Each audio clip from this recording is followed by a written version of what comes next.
Welcome back, everyone. Let's be honest for a second. We have all had that daydream. You are holding a crisp, brand new $100 bill, admiring that distinctive smell of fresh ink in the snap of the paper. And you think to yourself, why do I have to work a 9-to-5 job for this? Why can't I just fire up my high-quality inkjet printer at home, buy some fancy resume paper, and simply print myself a permanent vacation to Hawaii? It seems so incredibly simple. After all, it's just green ink on a piece of paper, right? Well, that specific line of thinking is exactly how you end up in a federal prison explaining your art project to a very unamused Secret Service agent. But there is actually one place on Earth where printing infinite wealth isn't a crime, it's a job requirement. Today, we are taking you inside one of the most guarded and fascinating facilities on the planet, the U.S. Bureau of Engraving and Printing. Whether it's their fortress in Washington, D.C., or the massive facility in Fort Worth, Texas, this is the factory floor where capitalism is literally manufactured. We're talking about an industrial beast that turns out approximately 26 million individual banknotes every single day. To put that in perspective, that is a stack of cash weighing tons with a face value of nearly $1 billion produced every 24 hours. But turning a blank white sheet into the most powerful currency in the world, step one involves a dirty little secret about the cash in your wallet. The term paper money is actually a total lie. If you were to take a standard sheet of notebook paper, which is made from wood pulp, and accidentally toss it into your washing machine, you know exactly what happens. It dissolves into a tragic ball of wet, white mush. But we have all had that heart-stopping moment where we realized we left a $20 bill in our pocket, right? You pull your jeans out of the dryer and miraculously, the money is crisp, clean, and totally intact. Why? Because US currency isn't paper at all. It is fabric. Specifically, it is a highly distinct proprietary blend of 75% cotton and 25% linen. That means your money actually has more in common with your denim jeans than it does with a page from a book. This incredibly tough rag blend is chemically engineered to survive the abuse of daily life. In fact, a single bill can withstand over 4,000 double folds before it finally tears, whereas regular paper snaps after just a few hundred. This exclusive canvas is supplied by a company called Crane & Co., based in Dalton, Massachusetts. They have been the sole supplier of this special blend to the US government since 1879, guarding the recipe with the same intensity that Coca-Cola protects their soda formula or KFC protects their spices. And here is the coolest part about the security. While this cotton linen mash is still in its wet, slurry stage, they mix in tiny red and blue synthetic fibers.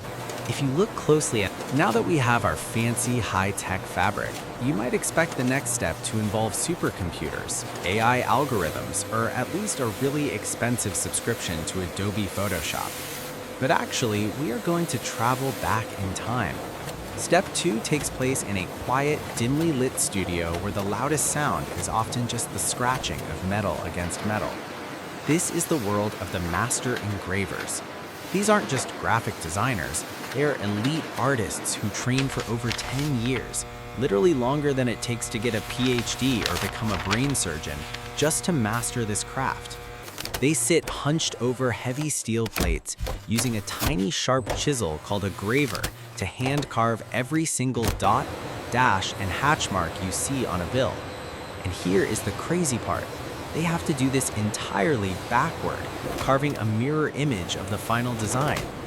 You might be wondering, why on earth would the government rely on old-school human hands in 2024?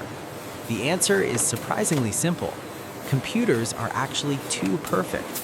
A digital line created by software is mathematically smooth and uniform, but a hand-engraved line has a unique variation in depth and width that gives the portrait a soul. If you zoom in on Benjamin Franklin's face, you aren't looking at pixels, you are looking at thousands of tiny physical trenches cut into steel. This creates a level of 3D complexity that totally confuses digital scanners. A photocopier or a scanner only sees a flat 2D image, but the original engraving has texture and depth that simply cannot be captured by a laser beam. If an engraver makes a single mistake during this process, there is... All right, the quiet art class is officially over. Now we enter the heavy industrial zone, where the floor shakes and the noise is deafening. The actual printing process is a two-part harmony, starting with something called offset printing. Think of this as the primer or the foundation layer of makeup. Huge, high-speed rollers apply those subtle background colors you rarely notice consciously. The soft peaches, pale greens, and light purples that sit behind the portraits. These complex color gradients are actually really hard for photocopiers to capture. But at this stage, the ink is still completely flat against the paper.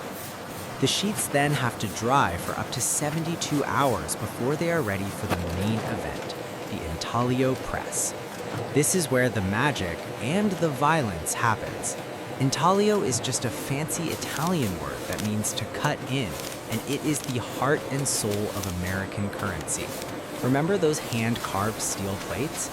They are covered in special, thick ink and then wiped clean so that the ink stays only inside the tiny carved grooves.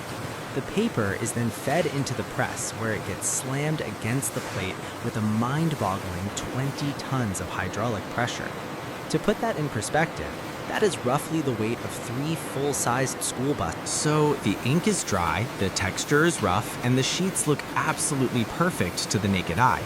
If I handed you one of these uncut sheets right now, you would probably say thanks and run off to buy a jet ski. But at the Bureau of Engraving and Printing, good enough is basically a curse word. Before these sheets can become legal tender, they have to face the ultimate judgment, a high-tech purgatory known as the Note Quality Inspection System, or NQIS.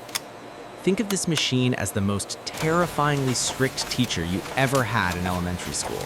You know, the one who gave you an F because your margins were 1 millimeter off, but upgraded with cybernetic eyes and a supercomputer brain. As the sheets fly through this system at blinding speeds, dozens of high-definition cameras and sensors analyze every single pixel in a fraction of a second. They aren't just looking for obvious mistakes like a missing face or a ripped corner. They are hunting for microscopic imperfections. They are looking for hickeys. No, get your mind out of the gutter. In the printing world, a hickey is a tiny unwanted splash of ink or a void where ink didn't stick. If the computer spots a defect smaller than a grain of sand or a human hair on just one of the 32 bills, it doesn't try to fix it, and it doesn't just cut that one bad bill out. It condemns the entire sheet. The system instantly flags it, and that sheet is sent to the shredder to become expensive confetti. Why be so dramatic? Because consistency is the enemy of crime. If the government started letting messy bills slide, it would give counterfeiters an easy excuse. Oh, that blurry line. At this specific moment in the factory, we have these beautiful, textured, flawless sheets of cotton with presidents on them. But technically, they are still legally worthless. You couldn't buy a stick of gum with them because they are missing their soul. To transform this artwork into authorized legal tender, the sheets enter a massive, loud beast of a machine known as the cope pack. This is the baptism ceremony where the bill gets its shiny new identity. The machine stamps the green Department of the Treasury seal on the right and the black Federal Reserve seal on the left, telling you exactly which of the 12 Federal Reserve banks ordered the money. But the most critical part is the serial number. Think of this string of letters and numbers exactly like a social security number for cash. No 2 bills of the same series can ever share the same code. It is a unique fingerprint that allows the government to track exactly when and where that bill was born. Now, here's a pro tip for you treasure hunters watching. Since the serial numbering machine works like an old-school odometer, sometimes it jams or smears ink. If a sheet gets ruined during this specific step, the government cannot just reprint the same serial numbers. That's against the rules.